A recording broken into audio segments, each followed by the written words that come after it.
Good evening ಎಲ್ರಿಗೂ.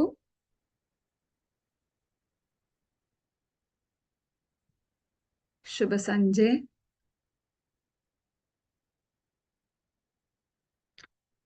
ಸಂಜೆಯ tea ಆಗಿ ಮ್ಯಾಥ್ಸ್ ಕ್ಲಾಸಿಗೆ ರೆಡಿ ಆಗಿದ್ದೀರಾ ಅಂತ ಅನ್ಕೊಳ್ತೀನಿ. ನಿನ್ನೆ ಒಂದಷ್ಟು ಚಾಪ್ಟರ್ಸ್ ಅಲ್ಲಿ ಒಂದಷ್ಟು ಪಾಯಿಂಟ್ಸ್ ನಾವು ನೋಡಿದೀವಿ.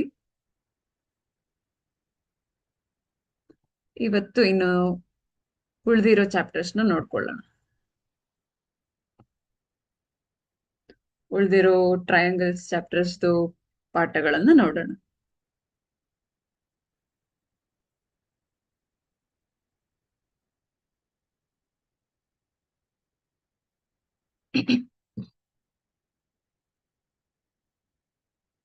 ನಿನ್ನೆ ನಾವು ಒಂದಷ್ಟು ವಿಚಾರಗಳನ್ನ ಕಾಂಗ್ರಿಯೆನ್ಸಿ ಕ್ರೈಟೀರಿಯಾಸ್ ಕ್ರೈಟೀರಿಯಾ ಅಲ್ಲ, ಕಾಂಗ್ರಿಯೆನ್ಸಿ ಟೈಪ್ಸ್ ನೋಡಿದೀವಿ, ಸಿಮಿಲಾರಿಟೀಸ್ ಬಗ್ಗೆ ನೋಡಿದೀವಿ ಅಲ್ವಾ.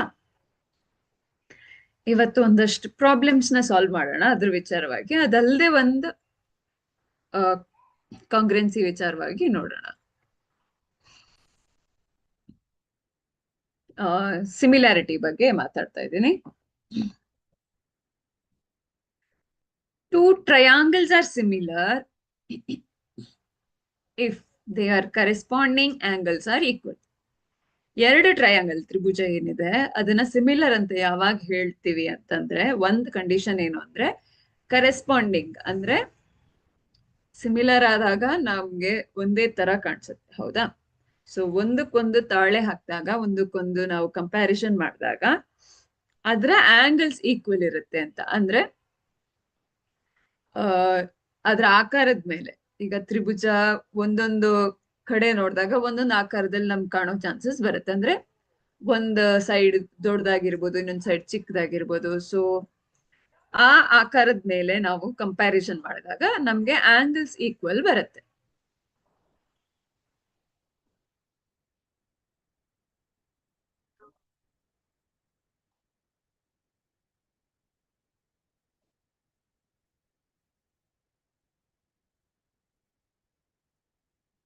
ಓಕೆನಾ.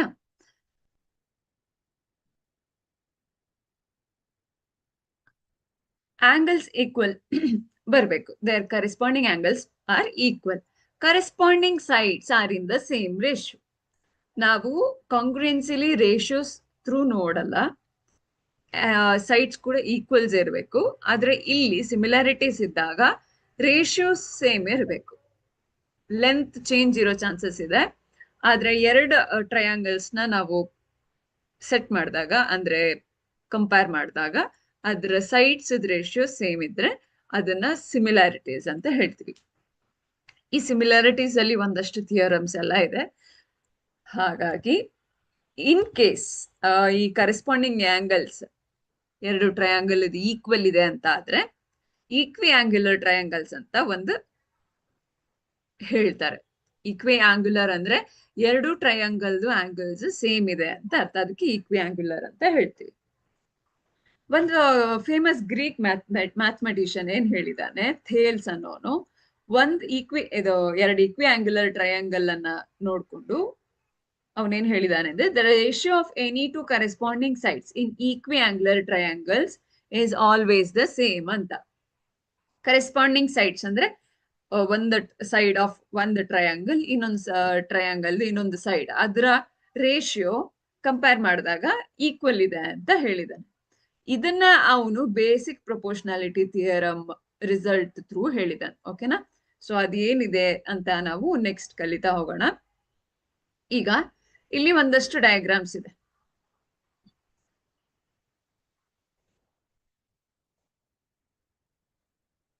ಈ ಲೈನ್ ಈಗ ಸೇಮ್ ಲೆಂತ್ ಇರ್ಬೇಕಾಗಿಲ್ಲ. ಲೆಂತ್ ಪ್ರೊಬ್ಯಾಬಿಲಿಟಿ ಚೇಂಜ್ ಇರುತ್ತೆ, ಓಕೆನಾ. ಆದ್ರೆ ರೇಷಿಯೋಸ್ ಸೇಮ್. ಇದರಿಂದ ಇದ್ರ ರೇಷಿಯೋ, ಇದರಿಂದ ಇದ್ರ ರೇಷಿಯೋ ಸೇಮ್ ಇರೋ ಚಾನ್ಸಸ್ ಇದೆ ಲೆಂತ್ ವಿಚಾರವಾಗಿ. ಸೊ ಅದಕ್ಕೆ ನಾವು ಸಿಮಿಲಾರಿಟೀಸ್ ಅಂತ ಹೇಳ್ತೀವಿ. ಈಗ ಈ ಟ್ರಯಾಂಗಲ್ ಇದರಲ್ಲಿ ಆಂಗಲ್ಸ್ ಸೇಮ್ ಇರ್ಬೇಕು. ಆಂಗಲ್ ಸೇಮ್ ಇದ್ದಾಗ ನಾವು ಸಿಮಿಲಾರಿಟೀಸ್ ನ ಕಾಣ್ಬೋದು. ಇದ್ರ ರೇಷಿಯೋ ಇದೆಯಲ್ಲ, ಈ ಸೈಡ್ ಹಾಗೂ ಈ ಸೈಡ್ ಇದರ ಪ್ರಪೋರ್ಷನ್, ಈ ಸೈಡ್ ನ ಪ್ರಪೋರ್ಷನ್ ಸೇಮ್ ಇದ್ರೆ ಅದನ್ನ ಎರಡನ್ನ ಟ್ರಯಾಂಗಲ್ ಅಲ್ಲಿ ಸಿಮಿಲಾರಿಟೀಸ್ ಕಾಣ್ಬೋದು. ಇದು ಆಂಗಲ್, ಇದು ಆಂಗಲ್, ಈ ಆಂಗಲ್, ಈ ಆಂಗಲ್, ಈ ಆಂಗಲ್, ಈ ಆಂಗಲ್ ಈಕ್ವಲ್ ಇದ್ದಾಗ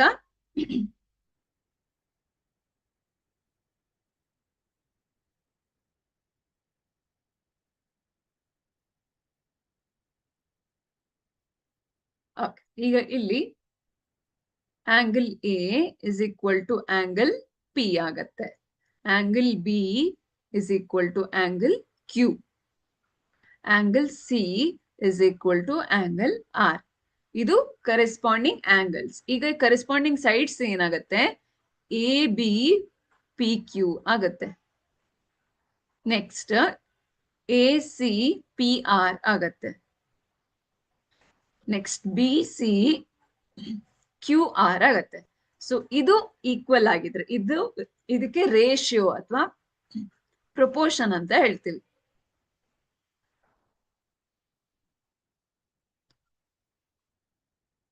ಇದು ಸೇಮ್ ಇದ್ರೆ ಈ ಎರಡು ಟ್ರಯಾಂಗಲ್ ಸಿಮಿಲರ್ ಇದೆ ಅಂತ ಹೇಳ್ತೀವಿ. There is the similarity between triangle A B C and P Q R when corresponding angles are equal, the corresponding sides are in same proportion ಅಂತ ಹೇಳೋದು. ಓಕೆನಾ? ಅರ್ಥ ಇದೆ ಅಂತ ಅನ್ಕೊಳ್ತೀನಿ. ಈಗ ಈ ಡಯಾಗ್ರಾಮ್ಸ್ ನೋಡಿ. ಸೊ ಇದು ಈ diagram triangle A B C and P Q R. ಇದರಲ್ಲಿ ಸಿಮಿಲಾರಿಟೀಸ್ ಕಾಣಿಸುತ್ತಾ? ಸಿಮಿಲಾರಿಟೀಸ್ ಇರೋ ಚಾನ್ಸಸ್ ಇದೆ. ಈಗ ಈ ಪಿ ಕ್ಯೂ ಆರ್ ಟ್ರಯಾಂಗಲ್ ಅನ್ನ ನಾವ್ ಇನ್ ಕೇಸ್ ರೊಟೇಟ್ ಮಾಡಿದ್ರೆ ಪ್ರೊಬಬ್ಲಿ ಎ ಬಿ ಸಿ ಗೆ ಸಿಮಿಲಾರಿಟೀಸ್ ಇರ್ಬೋದು. ಈಗ angle P may be equal to angle B, angle A may be equal to angle R, angle C may be equal to angle Q. ಇಲ್ಲಿ ಈ corresponding angles equal ಇದೆ ಅಂತ ಆದ್ರೆ next ratios, side ratios ಇದೆಯಲ್ಲ, ಇದನ್ನ ತೆಗೆದಾಗ ನಮ್ಗೆ same ಬರೋ ಚಾನ್ಸಸ್ ಇದೆ. ಓಕೆನಾ? ಸೊ ಅದೇ ತರ ಈಗ ಇದ್ರಲ್ಲಿ ಇದೀಗ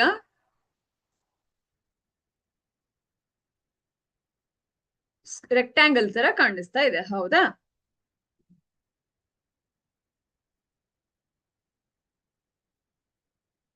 ಸಾಮಾನ್ಯ ಥರ್ಡ್ ಡಯಾಗ್ರಾಮ್ ಕೂಡ ನಮ್ಗೆ ರೆಕ್ಟಾಂಗಲ್ ತರ ಕಾಣ್ತಾ ಇದೆ.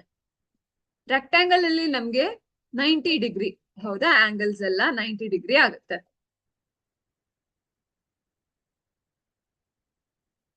ಈಗ ಸೈಡ್ಸ್ ಆಂಗಲ್ಸ್ ಎಲ್ಲ ಸೇಮ್ ಇದೆ. Sides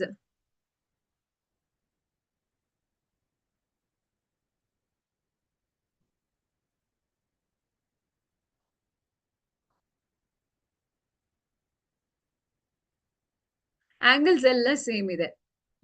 angle A may be equal to angle P, angle B may be equal to angle Q, angle C may be equal to angle R, angle D may be equal to angle S.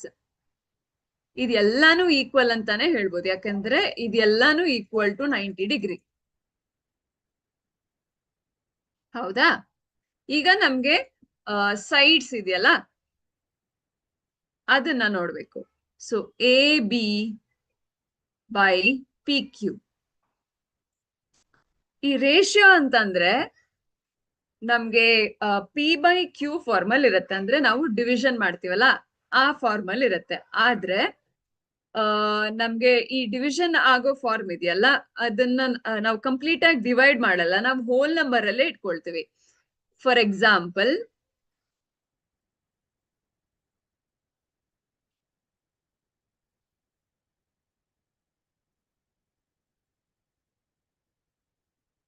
AB by PQ, if it is equal to BC by QR, which is equal to CD by SR and AD by PS. ಇಲ್ಲಿ length same ಇರೋ chances ತುಂಬಾ ಕಮ್ಮಿ. ಈ first ಡಯಾಗ್ರಾಮ್ಗೂ third ಡಯಾಗ್ರಾಮ್ಗೂ ನಿಮ್ಗೆ ಒಂದಷ್ಟು variations ಕಾಣಿಸುತ್ತೆ, ಹೌದಾ? ಈ ವೇರಿಯೇಷನ್ ಪ್ರಕಾರ ನಮ್ಗೆ ಈಗ ಇನ್ ಕೇಸ್ ಇದು ಸ್ಕ್ವೇರ್ ಆಗಿದ್ರೆ ಇದ್ರ ಲೆಂತ್ ಈಗ 2 ಅಂತ ಇದ್ರೆ 2 ಯೂನಿಟ್ಸ್ ಅಂತ ಇದು. ಇದ್ರ ಲೆಂತ್ 4 ಅಂತ ಇದ್ರೆ, ನಾನು ಎಕ್ಸಾಂಪಲ್ ಕೊಡ್ತಾ ಇದ್ದೀನಿ, ಈಗ ರೇಷಿಯೋ ಸೇಮ್ ಇರುತ್ತೆ. 2/4 2/4 2/4 ಇರುತ್ತೆ, which means the ratio is 1/2. 2/4 ಅನ್ನ ನಾವು ಸಿಂಪ್ಲಿಫೈ ಮಾಡಿದ್ರೆ 1/2 ರೇಷಿಯೋದಲ್ಲಿ ಇದೆ. ಅಂದ್ರೆ ಫಸ್ಟ್ ಡಯಾಗ್ರಾಮ್ 1 ಯೂನಿಟ್ ಇದ್ರೆ ಸೆಕೆಂಡ್ ಡಯಾಗ್ರಾಮ್ 2 ಯೂನಿಟ್ಸ್ ಇರುತ್ತೆ. ಸೊ ಇದು ಎಲ್ಲಾ ಸೈಡ್ಸ್ಗೂ ಕಾಮನ್ ಆಗಿರೋದ್ರಿಂದ ಆ ಎರಡು ಫಿಗರ್ ಅನ್ನ ನಾವು ಸೇಮ್ ಅಂತ ಹೇಳ್ತೀವಿ, ಸಿಮಿಲರ್ ಅಂತ ಹೇಳ್ತೀವಿ. ಓಕೆನಾ? ಸೇಮ್ ಅಂತ ಹೇಳಕ್ಕಾಗಲ್ಲ, ಯಾಕೆಂದ್ರೆ ಫಸ್ಟ್ ಡಯಾಗ್ರಾಮ್ದು ಯೂನಿಟ್ಸ್ ಕಮ್ಮಿ ಇದೆ, ಲೆಂತ್ ಕಮ್ಮಿ ಇದೆ. ಸೆಕೆಂಡ್ ಡಯಾಗ್ರಾಮ್ದು ಲೆಂತ್ ಜಾಸ್ತಿ ಇದೆ. ಹಾಗಾಗಿ ಇದನ್ನ ನಾವು ಸೇಮ್ ರೇಷಿಯೋ ಅಥವಾ ಸೇಮ್ ಪ್ರೊಪೋರ್ಷನ್ ಅಂತ ಹೇಳೋದು. ಓಕೆನಾ? ಈ ವಿಚಾರವಾಗಿ ಅರ್ಥ ಆಗಿದೆ ಅಂತ ಅನ್ಕೊಳ್ತೀನಿ. ಈಗ ಇದು 3 ಯೂನಿಟ್ಸ್ ಇದೆ, ಇದು 2 ಯೂನಿಟ್ ಇದೆ, ಇದು 2, ಇದು 3 ಅಂತ ಆದ್ರೆ ಈಗ ಈ diagram 2 is not in similar with any of the diagrams. ಆತರ. ಓಕೆನಾ? ಇದು ಸಿಮಿಲಾರಿಟೀಸ್ ಇಲ್ಲ, ನಾಟ್ ಸಿಮಿಲರ್.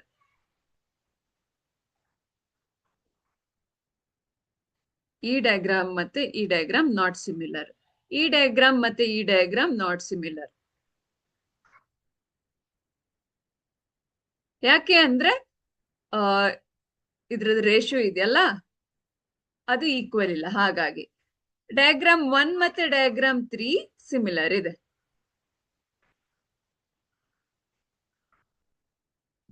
ಓಕೆನಾ?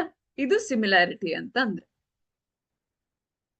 ಓಕೆ, ನಾವು with respect to 2 different objects ನೋಡಿದೀವಿ. ಆ ಸಿಮಿಲಾರಿಟೀಸ್ ನ ನಾವಿಲ್ಲಿ ಒಂದು ಆಬ್ಜೆಕ್ಟ್ ಹೇಗೆ ಅಪ್ಲೈ ಮಾಡೋದು ಅಂತ ನೋಡೋಣ.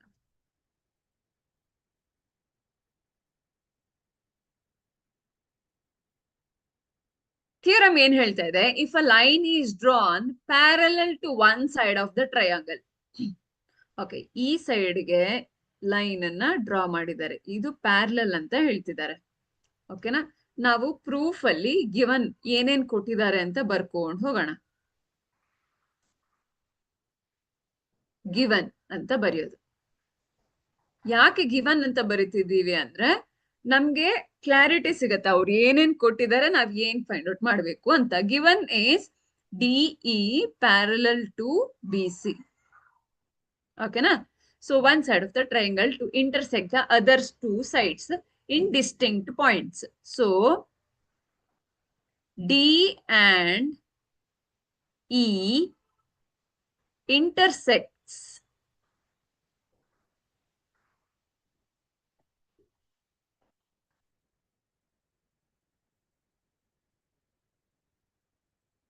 AB and AC respectively. ಅಂದ್ರೆ ಒಂದಾದ್ಮೇಲೆ ಒಂದು ಆ ಪಾಯಿಂಟ್ಗೆ ಇಂಟರ್ಸೆಕ್ಟ್, ಆ ಲೈನ್ಸ್ಗೆ ಪಾಯಿಂಟ್ಸ್ ಇಂಟರ್ಸೆಕ್ಟ್ ಆಗಿದೆ ಅಂತ.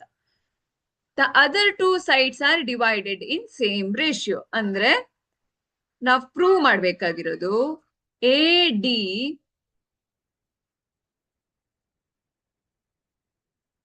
ದೊಡ್ಡದಾಗಿ ಬರೀತೀನಿ, ರೇಸ್ ಮಾಡ್ತೀನಿ, ಸಾರಿ.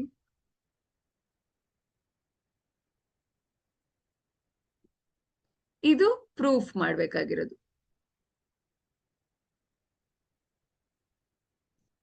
AD by DB should be equal to AE by EC.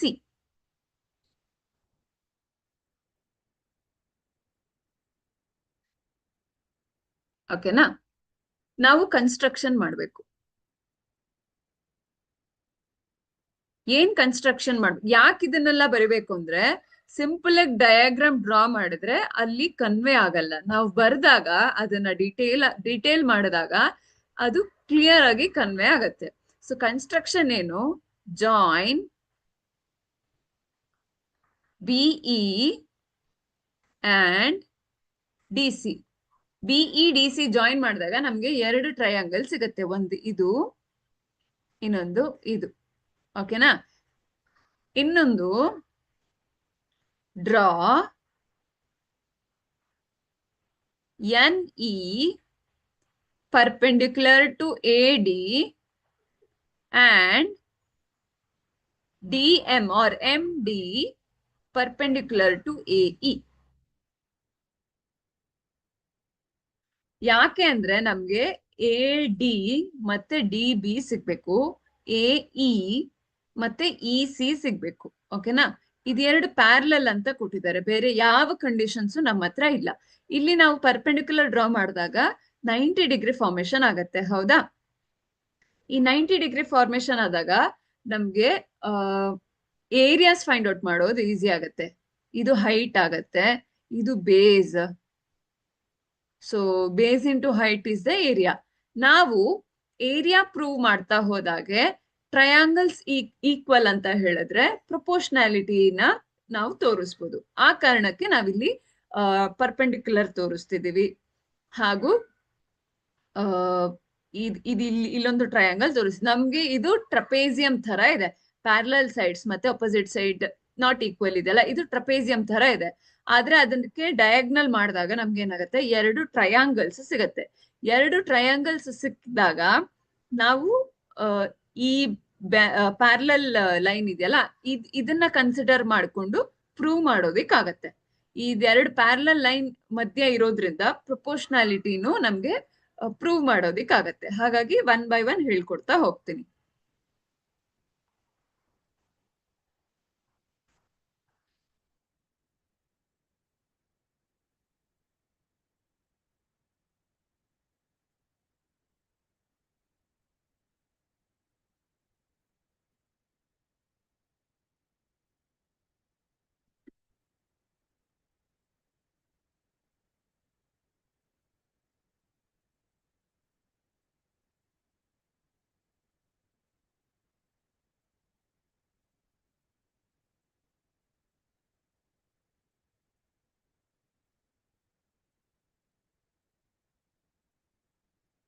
Okay, start ಮಾಡೋಣ. Proof.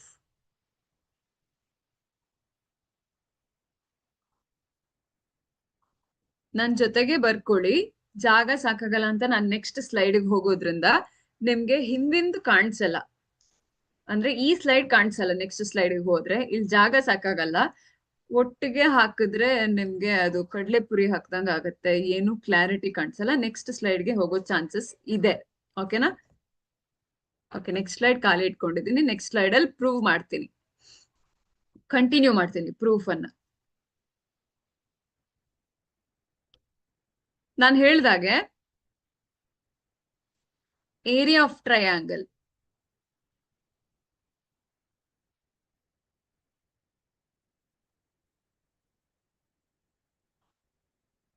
is half into base into height.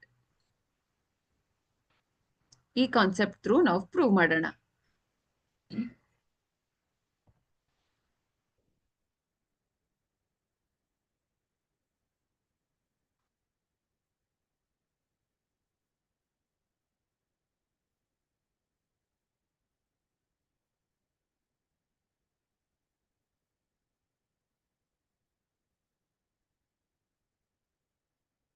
So area of triangle ADE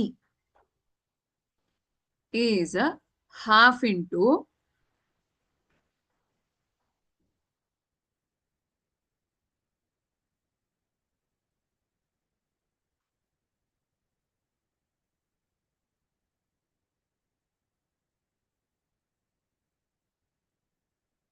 base is AD ಅಂತ ಈಗ ತಗೊಳ್ಳೋಣ.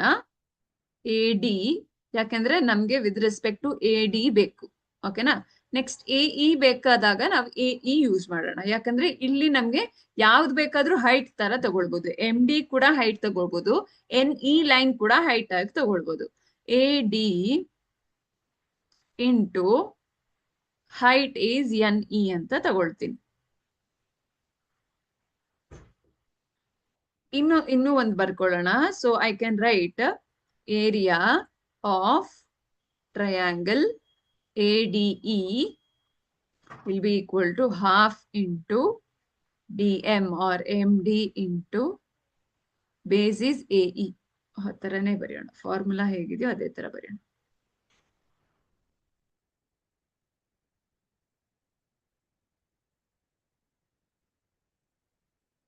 ಬೇಸ್ AE, ಹೈಟ್ ಏನಾಗತ್ತೆ MD ಆಗತ್ತೆ. ಓಕೆನಾ. Next area of triangle BDE ಮಾಡ್ತೀನಿ. So half into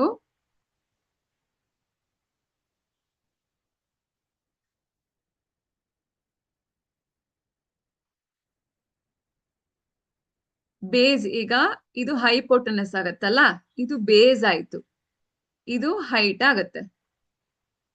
half base is DB, height ಏನಾಗತ್ತೆ BE ಆಯ್ತು. ಕರೆಕ್ಟಾ.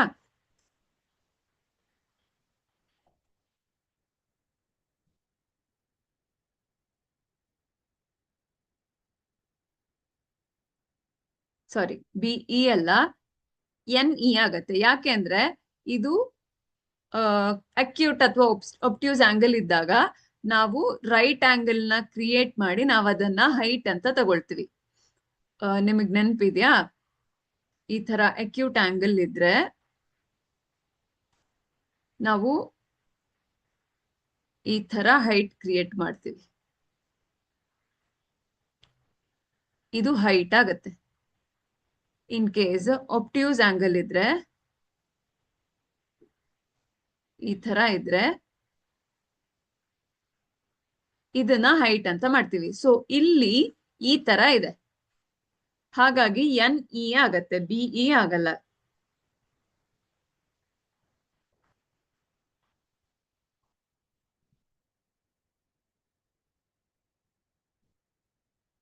ಮತ್ತೆ ಏರಿಯಾ ಆಫ್ ಟ್ರಯಾಂಗಲ್ ಇನ್ನೊಂದು DEC ಅಲ್ವಾ, is half into base is EC into height ಏನಾಗತ್ತೆ, ಹೈಟ್ ಈಗ ಇದಕ್ಕೆ ಹೈಟ್, ಇದನ್ನ ಎಕ್ಸ್ಟೆಂಡ್ ಮಾಡಿದಾಗ MD ಬರುತ್ತೆ.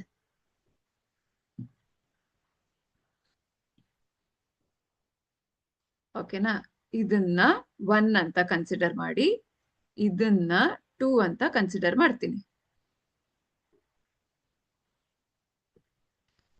ಸೊ 1 ನಲ್ಲಿ, so area of triangle ADE by triangle BDE, ಇದನ್ನ ಪ್ರಪೋರ್ಷನ್ ತಗೊಳ್ತಾ ಇದ್ದೀನಿ. ಅವಾಗ half into AD into NE ಬರುತ್ತೆ.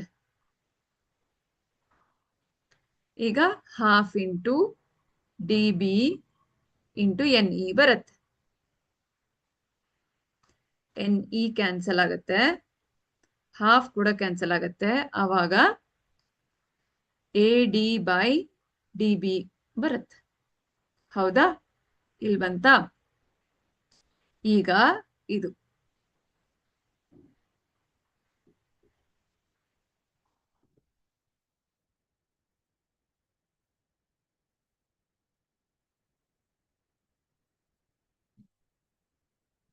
Area of triangle ADE by triangle DEC ಏನಾಗತ್ತೆ, half into AE into MD divided by half into EC by MD. Common terms eliminate ಆಗತ್ತಾ? A E by E C ಆಗತ್ತೆ. ಕರೆಕ್ಟಾ?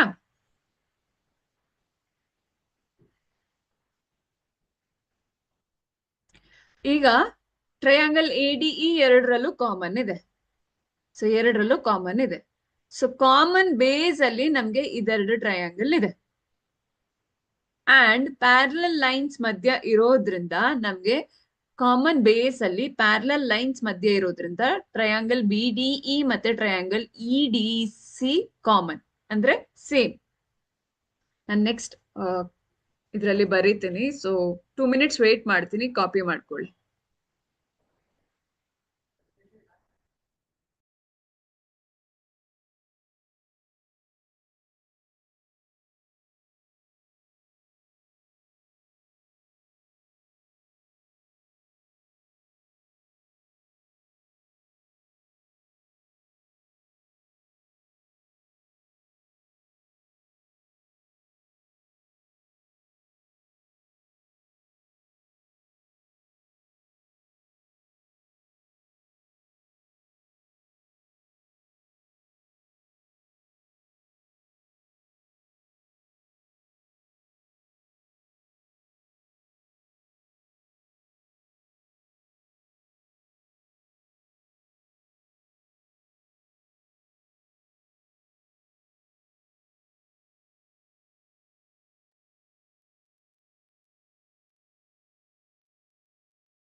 Next ಸ್ಲೈಡ್ಗೆ ಹೋಗ್ತೀನಿ.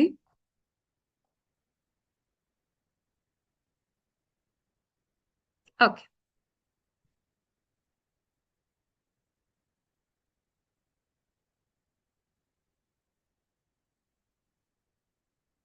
Triangle BDE and triangle DEC are having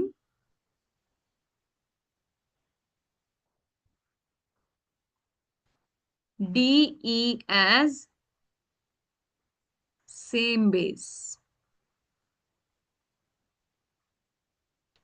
and are between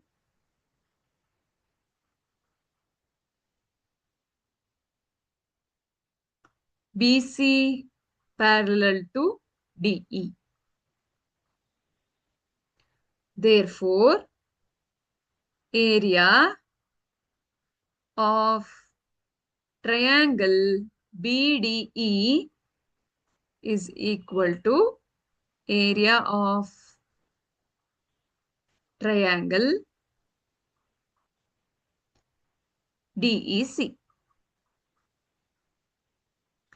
so ಎರಡು triangle same ಆದ್ರೆ ratio ಕೂಡ same ಆಗಿರುತ್ತೆ, which implies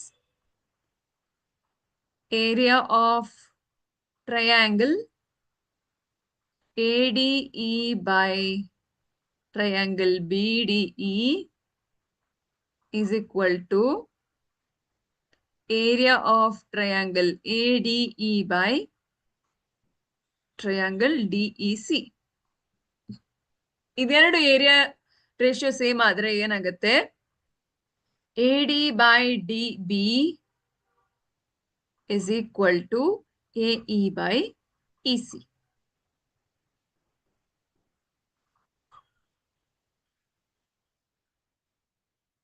ಅರ್ಥ ಆಯ್ತಾ? ಇದು ಇಂಪಾರ್ಟೆಂಟ್ ಇದೆ, ಪ್ರೂವ್ ಮಾಡೋದಕ್ಕೆ ಕೇಳೋ ಚಾನ್ಸಸ್ ಬರುತ್ತೆ. ನಿಮ್ಗೆ ಡಯಾಗ್ರಾಮ್ ಕೊಟ್ಟು ಪ್ರೂವ್ ಮಾಡಿ ಅಂತ ಏನು ಹೇಳಲ್ಲ, ಬರೀ ಸ್ಟೇಟ್ಮೆಂಟ್ಸ್ ಕೊಟ್ಟು ಪ್ರೂವ್ ಮಾಡೋಕೆ ಹೇಳ್ತಾರೆ. Diagram will be carrying 1 mark. So ತುಂಬಾ ಜಾಗ್ರತೆ ಇರಬೇಕು, ತುಂಬಾ ಕೇರ್ಫುಲ್ ಆಗಿರ್ಬೇಕು. ಡಯಾಗ್ರಾಮ್ಸ್ ನ ಡ್ರಾ ಮಾಡಿನೇ ಪ್ರೂವ್ ಮಾಡಿ, ಇಲ್ಲಾಂದ್ರೆ ನೀಟಾಗಿ ಬೈ ಹರ್ಟ್ ಮಾಡಿ ಪ್ರೂವ್ ಮಾಡಿದೀರಾ ಅಂತ ಗೊತ್ತಾಗತ್ತೆ. ಬೈ ಹರ್ಟ್ ಮಾಡಬೇಡಿ, ಡಯಾಗ್ರಾಮ್ ನೋಡ್ಕೊಂಡು ಸಾಲ್ವ್ ಮಾಡಿ. ಡಯಾಗ್ರಾಮ್ ನೋಡ್ಕೊಂಡು ಸಾಲ್ವ್ ಮಾಡಿದಾಗ ಏನಾಗುತ್ತೆ, ಸೊಲ್ಯೂಷನ್ ಈಸಿ ಆಗತ್ತೆ. ಸ್ಟೆಪ್ ಬೈ ಸ್ಟೆಪ್ ನೆನ್ಪಿಟ್ಕೊಂಡಿರ್ತೀರಾ, ನೆನ್ಪಲ್ಲಿ ಇರುತ್ತೆ.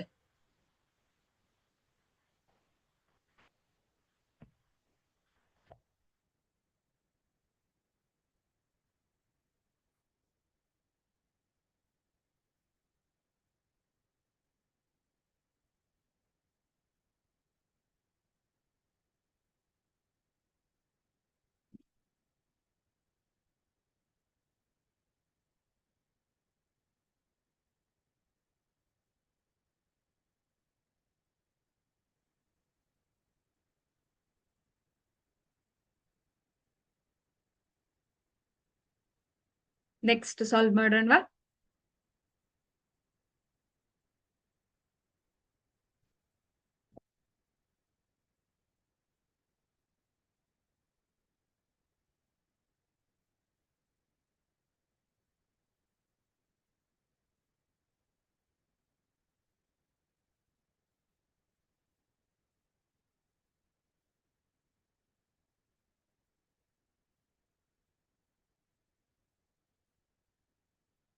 Okay, next. If a line intersects sides AB and EC of triangle ABC at D and E respectively and is parallel to BC, prove that AD by DB is equal to AE by AC.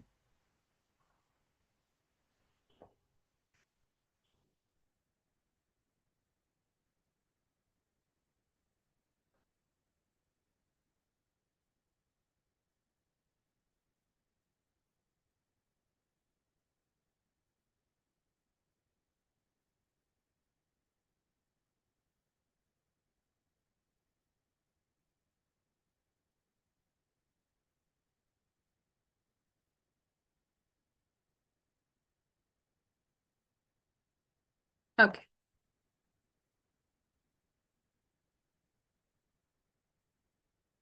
Proof ಅಥವಾ solution.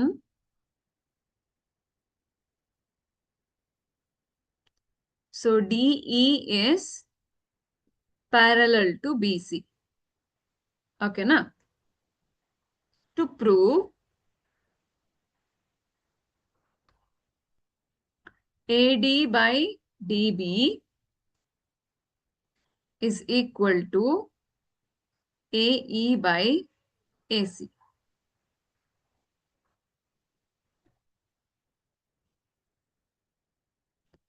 DE parallel to BC ಆದ್ರೆ AD by DB is equal to AE by EC ಅಂತ ತಗೊಂಡ್ರೆ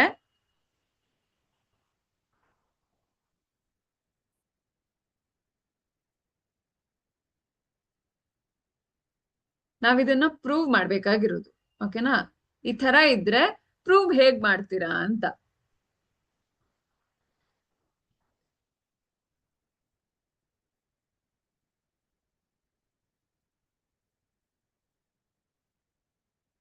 ಈಗ ನಾವಿದನ್ನ reciprocal ಅಂತ ತಗೊಂಡ್ರು DB by AD is equal to EC by AE ಕೂಡ ಆಗತ್ತೆ. ಈ ಪ್ರಪೋರ್ಷನ್ ಕೂಡ ನಾವು ಸಾಲ್ವ್ ಮಾಡ್ಬೇಕು. In case DE by DE ಮತ್ತೆ BC ಪ್ಯಾರಲಲ್ ಇದ್ರೆ ಈ ಪ್ರಪೋರ್ಷನ್ ಕೂಡ ನಮ್ಗೆ ಸೇಮ್ ಸಿಗ್ಬೇಕು. ಹೌದಾ? ಸೊ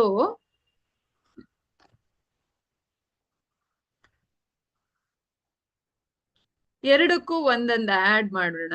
ಅವಾಗ ಏನಾಗತ್ತೆ ನೋಡೋಣ.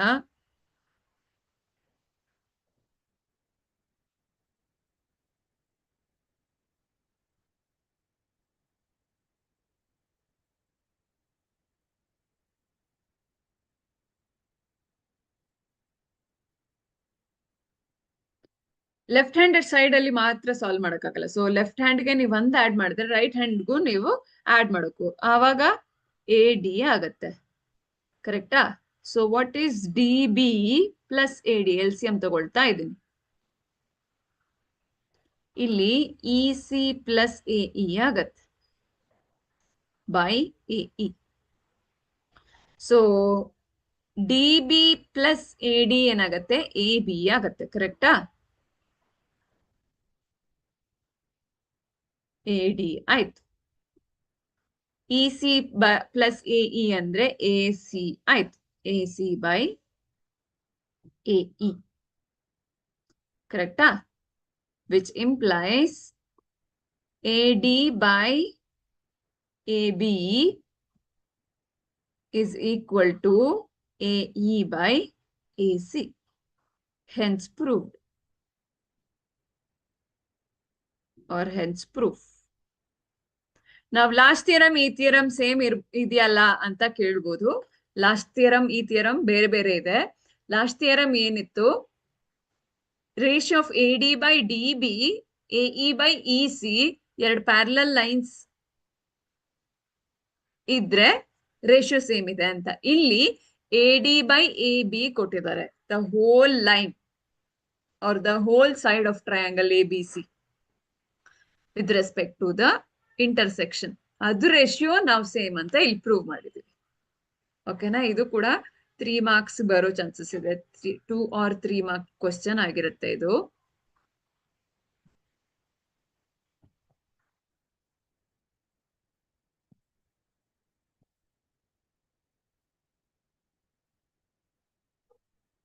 ಈ ಥಿಯರಮ್ ಯಾಕೆ ಇಂಪಾರ್ಟೆಂಟ್ ಅಂದ್ರೆ ಇದ್ರ ಬೇಸಿಸ್ ಮೇಲೆನೆ ನಾವು ಪ್ರಾಬ್ಲಮ್ಸ್ ನ ಸಾಲ್ವ್ ಮಾಡೋದಿದೆ. ಹಾಗಾಗಿ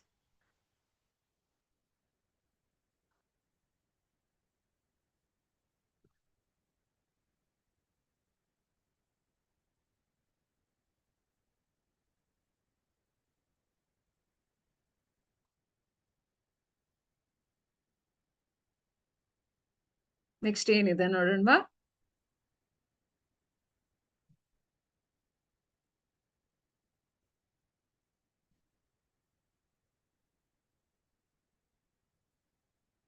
ಓಕೆ, ಒಂದ್ ಪ್ರಾಬ್ಲಮ್ ಇದೆ.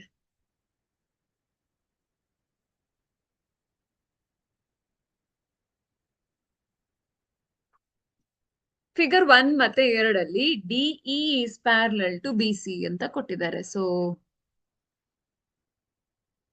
ಇದು ಪ್ಯಾರಲಲ್ ಇದೆಯಂತೆ.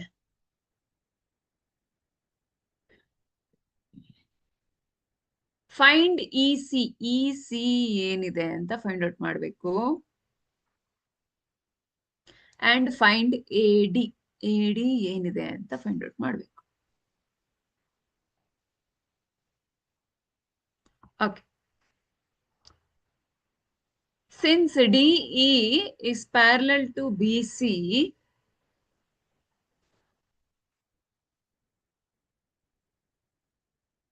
AD by DB is equal to AE by EC.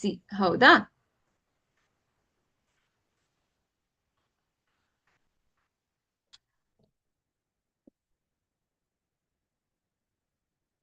Okay, AD ಏನಿದೆ ಫಿಗರ್ 1 ನಲ್ಲಿ? AD is 1.5, DB is 3, AE is 1, EC ಗೊತ್ತಿಲ್ಲ, EC ಅಂತ ಬರೀತೀನಿ. ಸೊ ಕ್ರಾಸ್ ಮಲ್ಟಿಪ್ಲೈ ಮಾಡಿದ್ರೆ 1.5 into EC is equal to 1 into 3. ಮತ್ತೆ ಇದನ್ನ ಈ ಕಡೆ ತಗೊಂಡು ಬಂದಾಗ ಡಿವಿಷನ್ ಆಗತ್ತೆ. EC is equal to 3 by 1.5. So 1.5 ones are 1.5 twos are. ಓಕೆನಾ? ಇನ್ನು ಒಂದ್ ಮಾಡ್ಬೋದು, ಇಲ್ಲೇ ಡೈರೆಕ್ಟ್ ಮಲ್ಟಿಪ್ಲೈ ಮಾಡಿದ್ರೆ EC is equal to 2 ಅಂತ ನಾವು ಈಕ್ವೇಟ್ ಡೈರೆಕ್ಟ್ ಆಗಿ ಮಾಡ್ಬೋದು. No problem. Simple calculation is also accepted. So EC is 2 centimetre unit ಕೊಟ್ಟಿದ್ದಾರೆ, ಹಾಗಾಗಿ ಬರೀಲೇಬೇಕು. ನೆಕ್ಸ್ಟ್ ಸೆಕೆಂಡ್ ಡಯಾಗ್ರಾಮ್ ಅಲ್ಲೂ same. AD by DB is equal to AE by EC. ಯಾಕೆ? Since DE is parallel to BC. ಇಲ್ಲಿ ನಾವು theorem ಮಾಡಿದ್ವಲ್ಲ, ಆ formula use ಮಾಡ್ತಾ ಇದೀವಿ. ಈಗ ಲಾಸ್ಟ್ ಪ್ರಾಬ್ಲಮ್ ಸಾಲ್ವ್ ಮಾಡಿದ್ರಲ್ಲ, ಅದು ಅವರು ಇನ್ ಕೇಸ್ AB ವ್ಯಾಲ್ಯೂ ಕೊಟ್ಟು AD ವ್ಯಾಲ್ಯೂ ಫೈಂಡ್ ಔಟ್ ಮಾಡೋದಕ್ಕೆ ಕೊಟ್ರೆ, ಆವಾಗ ಲಾಸ್ಟ್ ಎಕ್ಸಾಂಪಲ್ ಸಾಲ್ವ್ ಮಾಡಿದ್ವಲ್ಲ, ಆ ಪ್ರಾಬ್ಲಮ್ ಆ ಫಾರ್ಮುಲಾ ಯೂಸ್ ಮಾಡ್ಬೇಕಾಗತ್ತೆ. ಓಕೆನಾ? AD ಇಲ್ಲಿ ಗೊತ್ತಿಲ್ಲ. AD DB is 7.2, AE ಗೊತ್ತಿದೆ 1.8, 5.4. ಡೆಸಿಮಲ್ ಡಿವಿಷನ್ ಗೊತ್ತಾಗಲ್ಲ ಅಂತಿದ್ರೆ ಇದನ್ನ ಹೋಲ್ ನಂಬರಿಗೆ ಕನ್ವರ್ಟ್ ಮಾಡಿ. ಅಂದ್ರೆ ಇಂಟು 10 ಮಾಡಿ. ಅವಾಗ ಏನಾಗತ್ತೆ? ಇದು ಹಾಗೆ ಇಟ್ಕೊಳ್ಳಿ, ಯಾಕಂದ್ರೆ ನ್ಯೂಮರೇಟರಿಗೂ 10 ಮಲ್ಟಿಪ್ಲೈ ಮಾಡ್ಬೇಕು. ಬರೀ ಡಿನಾಮಿನೇಟರಿಗೆ ಮಾಡ್ಕೊಂಡು ಕೂತ್ಕೊಳ್ಳಕ್ ಆಗಲ್ಲ. ಡಿವಿಷನ್ ನ್ಯೂಮರೇಟರ್ ಮತ್ತೆ ಡಿನೋಮಿನೇಟರ್ ಇದ್ರೆ ಪಾರ್ಶಿಯಾಲಿಟಿ ಮಾಡಕ್ಕಾಗಲ್ಲ, ಎಲ್ರಿಗೂ ಸಮಾನವಾಗಿ ಹಂಚ್ಬೇಕು. ಸೊ ಇಲ್ಲಿ 18/54 ಆಯ್ತು. So 18 how much of 54?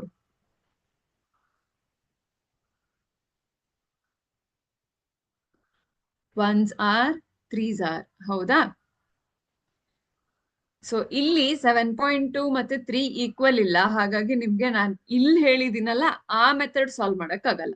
ಇಲ್ಲಿ ನಾವು ಕ್ರಾಸ್ ಮಲ್ಟಿಪ್ಲೈನೇ ಮಾಡ್ಬೇಕಾಗತ್ತೆ. ಇಸ್ ಈಕ್ವಲ್ ಟು 1/3 ಅಂತಿದ್ರೆ ಈಗ ಇದನ್ನ ಇಲ್ಲಿಗೆ ತಗೊಂಡ್ ಬರ್ತೀನಿ. ಯಾಕೆಂದ್ರೆ AD ಫೈಂಡ್ ಔಟ್ ಮಾಡ್ಬೇಕಲ್ಲ, ಅದಕ್ಕೆ 7.2 ನ ಮೇಲ್ಗಡೆ ತರ್ತೀನಿ. ಯಾಕಂದ್ರೆ ಇಲ್ಲಿ ಡಿವಿಷನ್ ಇದೆ, ಈ ಕಡೆ ಬಂದಾಗ ಮಲ್ಟಿಪ್ಲಿಕೇಶನ್ ಆಗತ್ತೆ. ಹಾಗಾಗಿ AD ಇಸ್ ಈಕ್ವಲ್ ಟು 7.2/3 ಆಯ್ತು. ಡೈರೆಕ್ಟ್ ಡಿವಿಷನ್ ಡೆಸಿಮಲ್ಸ್ ಡಿವೈಡ್ ಮಾಡ್ಲಿಕ್ಕೆ ಆಗತ್ತೆ ಅಂದ್ರೆ ಮಾಡಿ, 3 1s 3 2s ಆಗ್ಲಿಲ್ಲ ಅಂದ್ರೆ ಮತ್ತೆ 10 ನಿಂದ ಮಲ್ಟಿಪ್ಲೈ ಮಾಡಿ ಡಿವೈಡ್ ಮಾಡ್ಬಿಡಿ. ಅವಾಗ ಏನಾಗತ್ತೆ 72/30 ಆಗತ್ತೆ, ಹೌದಾ?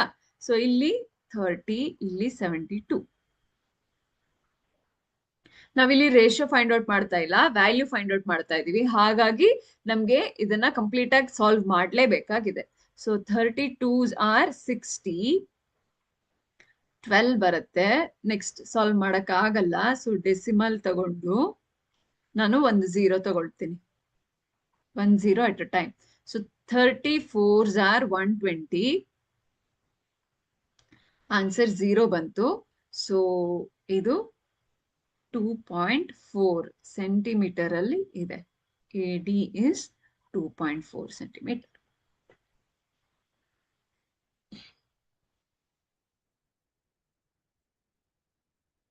ಎಕ್ಸಸೈಸ್ ಪ್ರಾಬ್ಲಮ್ ಇದು 6.2 ಎಕ್ಸಸೈಸ್ ಅಲ್ಲಿದೆ. ಈ ತರದ್ದು ಇಂಪಾರ್ಟೆಂಟ್ ಇದೆ, ನೋಡ್ಕೊಳ್ಳಿ.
Next, in the figure, LM is parallel to CB.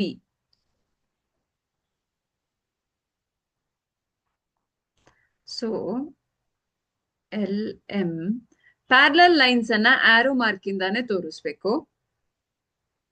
ಈಗ ಈ LM ಗೂ ಈ CD ಗೂ ಸೇಮ್ ಆರೋ ಮಾರ್ಕ್ ತೋರಿಸಿದ್ರೆ ಇದು ಪ್ಯಾರಲಲ್ ಅಂತ ಆಗತ್ತೆ. ಬಟ್ ಅದು ಪ್ಯಾರಲಲ್ ಇದೆಯಾ?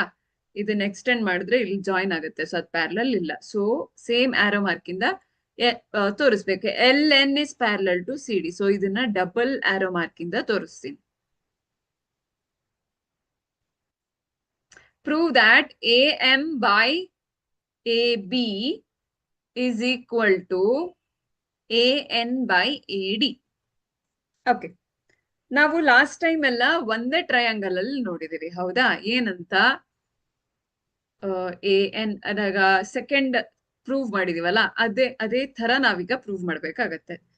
ಈಗ ಏನ್ ಮಾಡೋಣ, ಟ್ರಯಾಂಗಲ್ ADC ಮತ್ತೆ ಟ್ರಯಾಂಗಲ್ ABC ನ ಪ್ರೂವ್ ಮಾಡೋಣ, ಸಪರೇಟ್ ಟ್ರಯಾಂಗಲ್ಸ್. ಆವಾಗ ನಮ್ಗೆ AM by AB, AL by AC ಸಿಗತ್ತೆ, ಪ್ರೊಪೋರ್ಷನ್ ಸೇಮ್ ಅಂತ. ಇನ್ನೊಂದು AN by AD, AL by AC proportion same ಅಂತ ಸಿಗತ್ತೆ.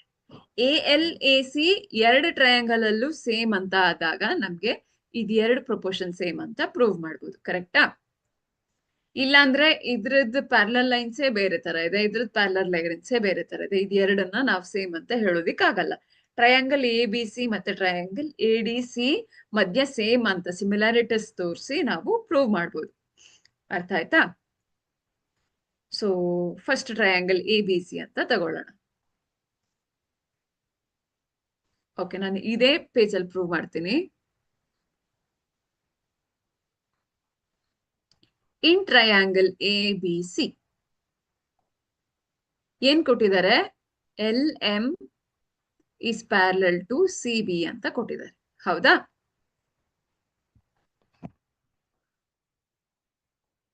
ಈಗ ನಮ್ಗೆ ಯೂಸಿಂಗ್ ಥಿಯರಮ್ ಏನಾಗತ್ತೆ? AM by MB is equal to AL by LC by theorem. ಯಾವ ಥಿಯರಮ್ ಅದು? ಬೇಸಿಕ್ ಪ್ರಪೋರ್ಷನಾಲಿಟಿ ಥಿಯರಮ್ ಇದೆಯಲ್ಲ, ಬೈ ಥಿಯರಮ್. ಓಕೆನಾ?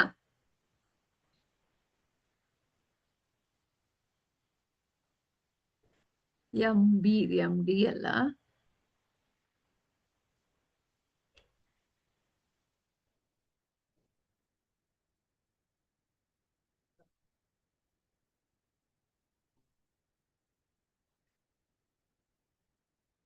which implies MB by AM is equal to LC by AL. ಹೌದಾ?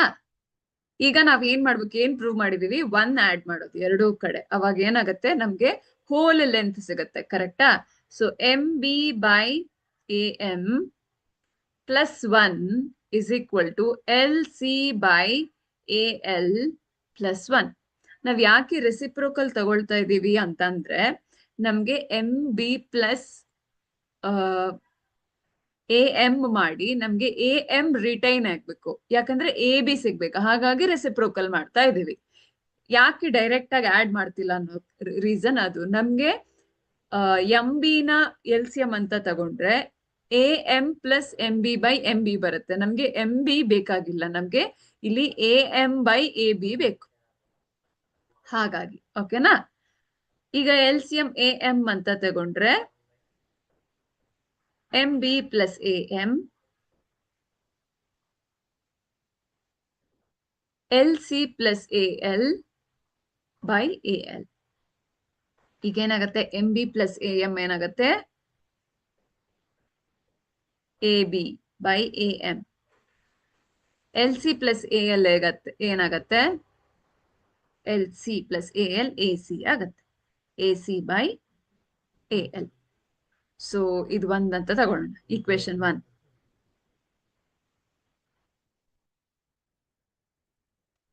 ಸೊ ಇದೇ ತರ ಅಂದ್ರೆ similarly ಅಂತ ಹೇಳೋದು.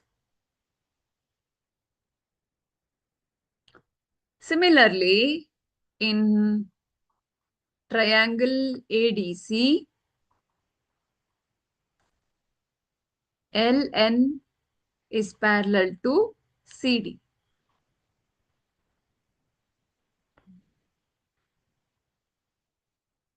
ಅವಾಗ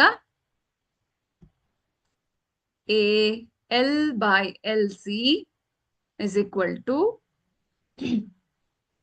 AN by ND. ಹೌದಾ? By theorem.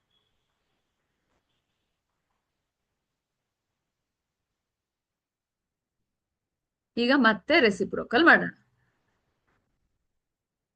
LC by AL is equal to AN by ND ಆಗತ್ತೆ. ಕರೆಕ್ಟಾ? ಈಗ ಒಂದ್ ಆಡ್ ಮಾಡೋಣ. So LC by AL plus 1 is equal to AN by ND plus 1.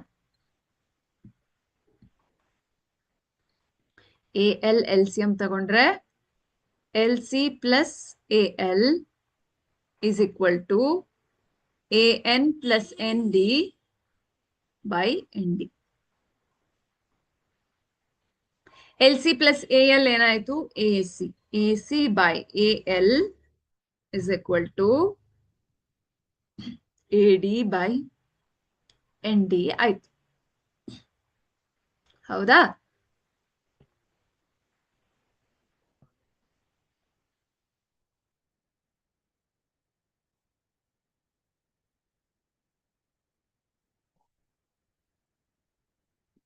ಓಹೋ,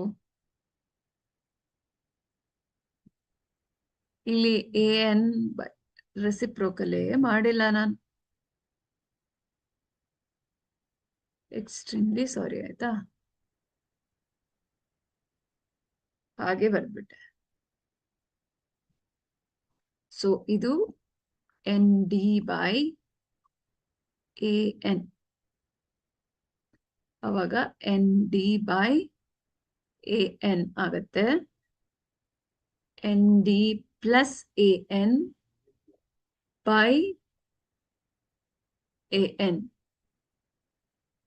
So ND plus AN is AD by AN.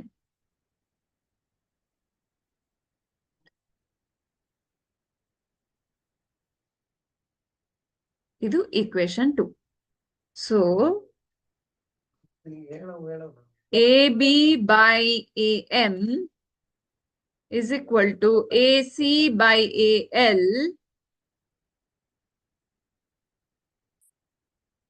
from 1 and 2 ಅಂತಾನೆ ಬರೀತೀವಿ.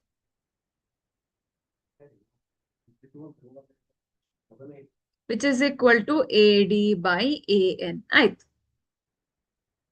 Which implies AB by AM is equal to AD by AN. ಹೌದಾ? ಈಗ ನಾವು reciprocal ತಗೊಂಡಿದೀವಲ್ಲ,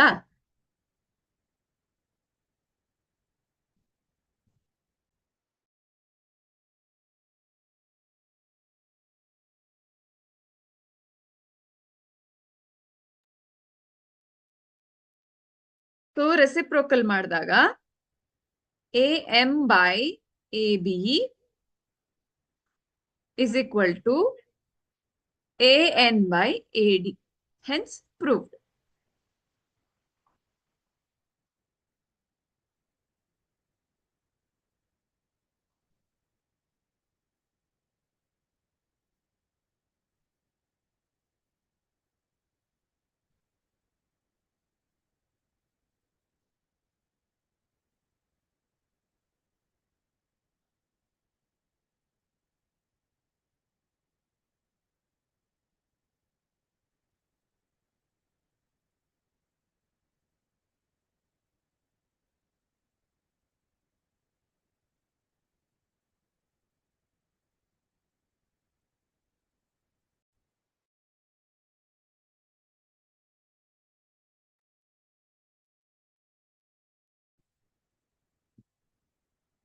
Next question. In the figure, DE is parallel to AC, DF parallel to DE parallel to AC, DF parallel to AE. So proof BF by FE is equal to BE by EC. Okay.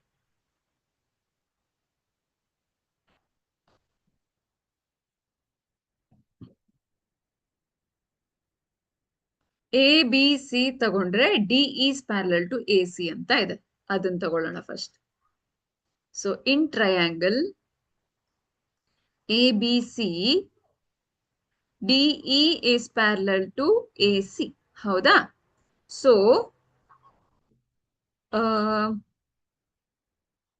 BD by AD ಅಥವಾ DA is equal to BE by EC ಇದೆ. ಇದು by theorem.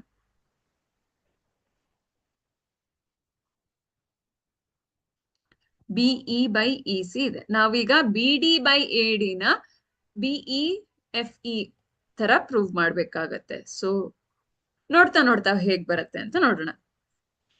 ಇನ್ನೀಗ ನಮ್ಗೆ D F ಮತ್ತೆ E ಕೊಟ್ಟಿದ್ದಾರೆ. So B D E triangle, sorry B A E triangle ಸಿಗತ್ತೆ.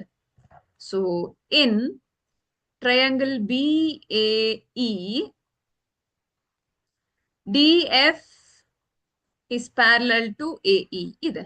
ಹೌದಾ? ಅವಾಗ ಏನಾಗತ್ತೆ? B D by A D is equal to B F by F E ಆಯ್ತು. ಇದು ಕೂಡ ಬೈ ಥಿಯರಮ್.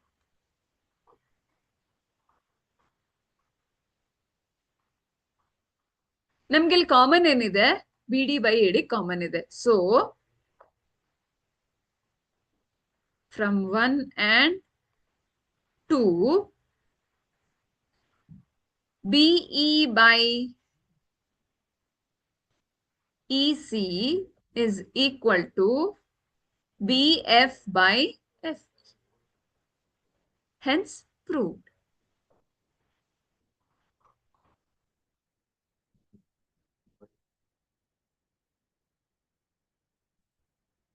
ಅರ್ಥ ಆಯ್ತಾ?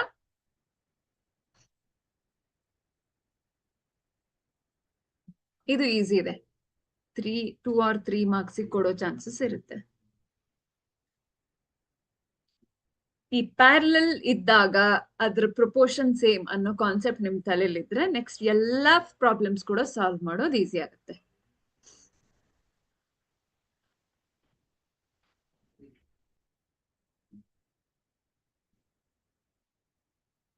ಇನ್ನೊಂದು, if DE is parallel to D Q,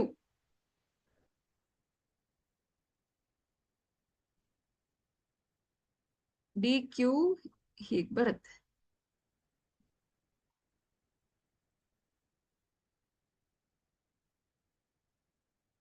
ಇದು ಓ ಕ್ಯೂ ಅನ್ಸುತ್ತೆ. D F parallel to O R ಇದೆ ಅಲ್ವಾ? ಸೊ ಕ್ವೆಶ್ಚನ್ ಟೈಪಿಂಗ್ ರಾಂಗ್ ಆಗಿದೆ.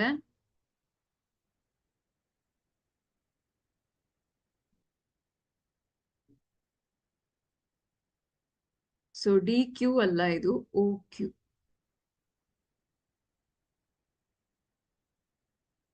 ಸೊ ಇದು ಪ್ಯಾರಲಲ್ ಇದೆ. ನಾವು ಲಾಸ್ಟ್ ಒಂದು ಪ್ರಾಬ್ಲಮ್ ಸಾಲ್ವ್ ಮಾಡಿದೀವಿ ಅದೇ ತರ ಇದು.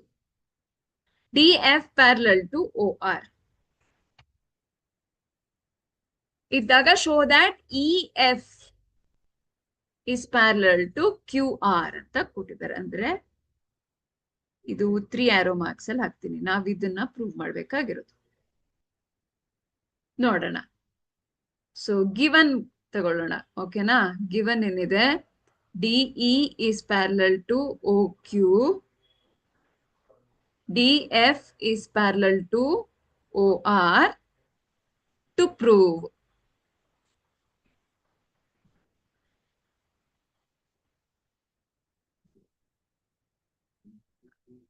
EF is parallel to QR. ಈಗ proof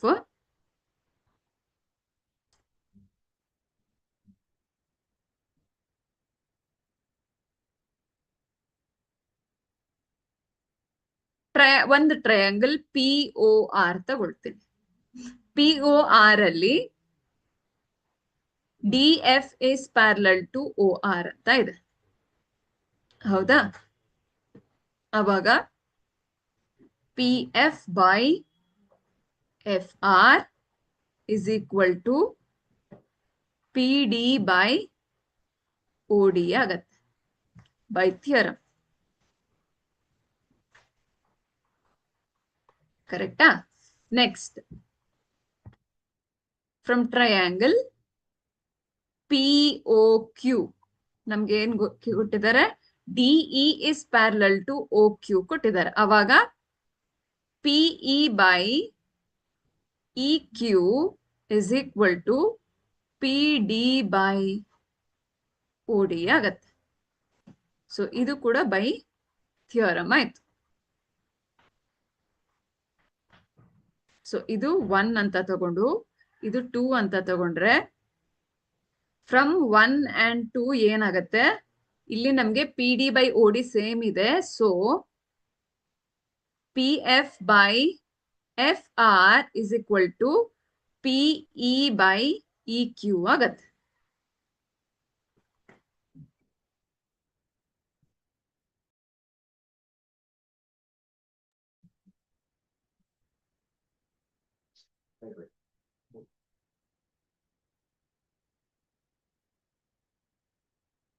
ಸೊ ಪ್ರೊಪೋರ್ಷನಾಲಿಟಿ ಸೇಮ್ ಇದ್ರೆ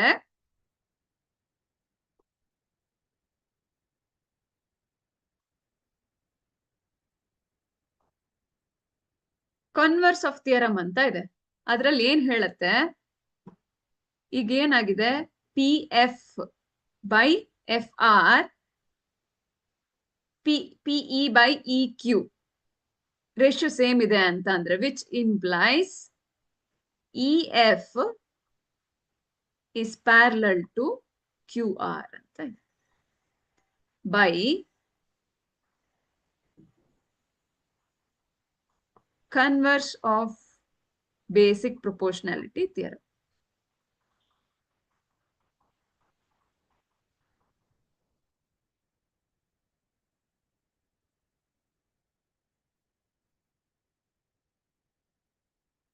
ಅಂದ್ರೆ if A is equal to B, B is equal to A ಅಂತ ಹೇಳ್ತೀವಲ್ಲ, ಆ ತರ ಆಗತ್ತೆ ಅದು. Hence proved.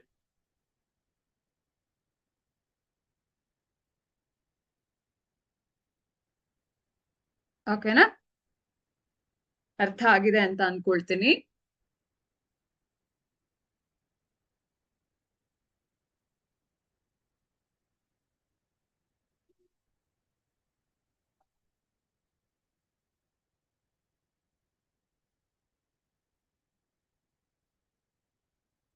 ಇನ್ನಷ್ಟು ಟಾಪಿಕ್ ಅನ್ನ ನೆಕ್ಸ್ಟ್ ಕ್ಲಾಸ್ ಅಲ್ಲಿ ಕಲಿಯೋಣ. Take care. Bye bye.